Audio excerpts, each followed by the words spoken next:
These keys are so unpopular that I couldn't even buy one for 40,000 GP. So today I gathered 1000 of them myself to find out if they're secretly profitable. Hi, my name is Sonyboy and today we will be opening 1000 Ogre Coffins. But what loot are we hoping for?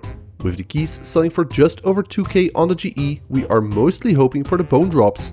Outside of those, there's not that much good loot honestly, though we might be able to get ourselves some clue scrolls, which wouldn't be the worst either. Without any further ado, let's get right into it. Let me start off with a bit of advice if you're trying to do this yourself. Don't bother buying them on the GE. Despite them selling almost instantly for around 2k each, there's virtually no supply of the keys. I tried buying a single key for 40k GP, but to no avail. So your only realistic option is to gather them yourself. Luckily this isn't too difficult, since they are a guaranteed drop from Zogres and Skogres. I AFK'd for about 4 hours using aggression potions, but if you go for a more active approach on the lower floors, you can probably gather the 1000 keys in about an hour or two, running around to kill them and afterwards picking up the keys. Because that perhaps is the most annoying part about gathering the keys, the insanely long death animation. Either way, since the undead ogres are right next to the coffins, instead of collecting them en masse and then opening them up, I'd recommend just opening the coffins as you collect the keys. That way you can discard junk drops and limit your number of trips. Speaking of trips, the closest bank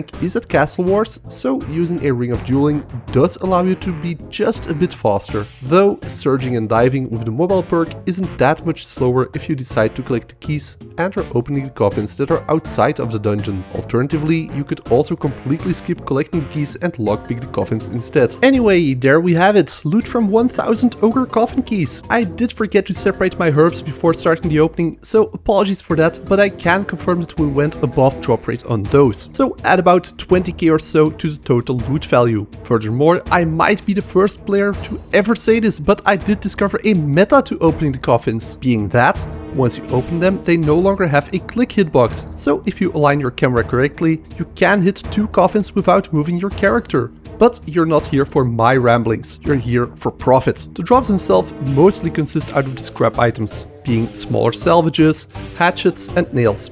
Aside from that, we have the untradeable rusty swords, damaged armors and buttons that we could try to fix up for a minor additional value. But maybe I'll leave that for another video. Then some junk and gems, and finally the bones, our main money item.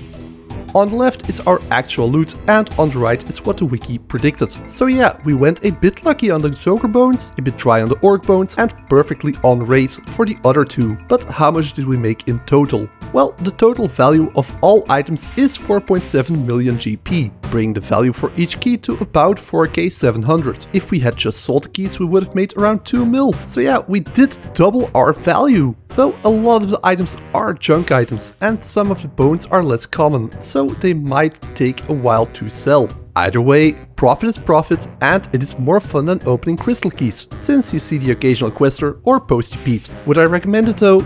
No.